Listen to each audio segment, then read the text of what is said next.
リスニングとスピーキングを同時にアップさせる新しいメソッドです。これは妹のノートパソコンです。これは妹のノートパソコンです。これは妹のノートパソコンです。こんにちは、はるなです。今日も一緒に頑張りましょう。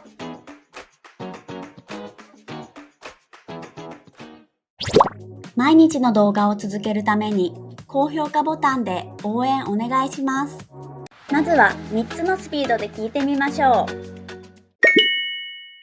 これは妹のノートパソコンです。これは妹のノートパソコンです。これは妹のノートパソコンです。This is my little sister's laptop. これは妹のノートパソコンです。このカバンもあなたのですか？このカバンもあなたのですか？このカバンもあなたのですか？ Is this bag also yours? このカバンもあなたのですか？朝ごはんに牛乳を飲んで学校へ行きました。朝ごはんに牛乳を飲んで学校へ行きました。朝ごはんに牛乳を飲んで学校へ行きました。I drank milk for breakfast and went to school. 朝ごはんに牛乳を飲んで学校へ行きました。机の後ろに傘とランドセルがあります。机の後ろに傘とランドセルがあります。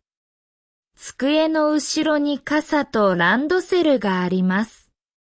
There is an umbrella and a school bag behind the desk. 机の後ろに傘とランドセルがあります。この漢字は難しくなかったです。この漢字は難しくなかったです。この漢字は難しくなかったです。This kanji wasn't difficult. この漢字は難しくなかったです。その本を読んでもいいですか？その本を読んでもいいですか？その本を読んでもいいですか？ May I read that book? その本を読んでもいいですか？兄は靴を脱いで部屋に入っています。兄は靴を脱いで部屋に入っています。兄は靴を脱いで部屋に入っています。My older brother takes off his shoes and enters the room. 兄は靴を脱いで部屋に入っています。姉は犬を飼うのが夢だと言っていました。姉は犬を飼うのが夢だと言っていました。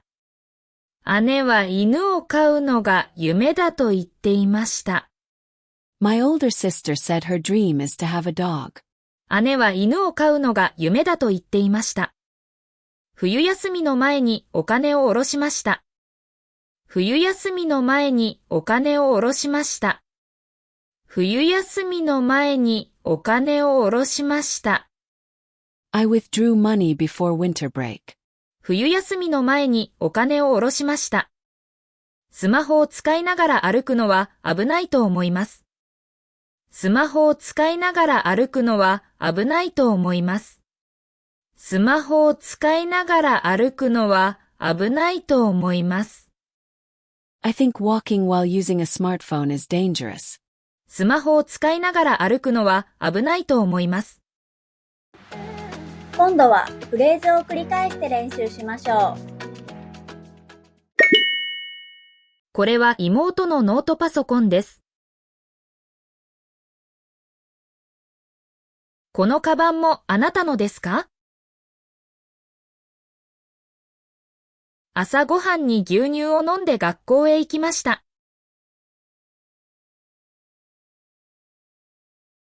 机の後ろに傘とランドセルがあります。この漢字は難しくなかったです。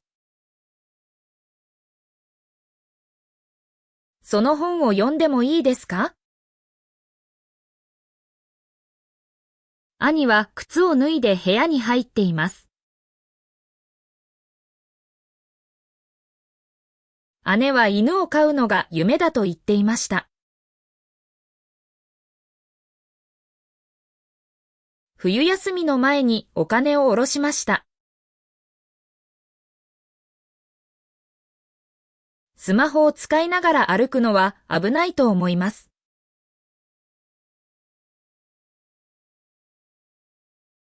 シャドーイングです。音声を聞きながら少し遅れて真似しましょう。これは妹のノートパソコンです。このカバンもあなたのですか？朝ごはんに牛乳を飲んで学校へ行きました。机の後ろに傘とランドセルがあります。この漢字は難しくなかったです。その本を読んでもいいですか？兄は靴を脱いで部屋に入っています。姉は犬を飼うのが夢だと言っていました。冬休みの前にお金を下ろしました。スマホを使いながら歩くのは危ないと思います。最後はクイズです。答えがわかったらコメントしてね。出かけるから電気を消してください。出かけるから電気を消してください。お疲れ様でした。クイズの答えは明日の動画を見てね。バイバーイ。メールマガジンに登録していますか？毎日動画のスクリプトと日本語の豆知識をお届けします。もっと日本語を上達したい人は説明欄のリンクから登録してね。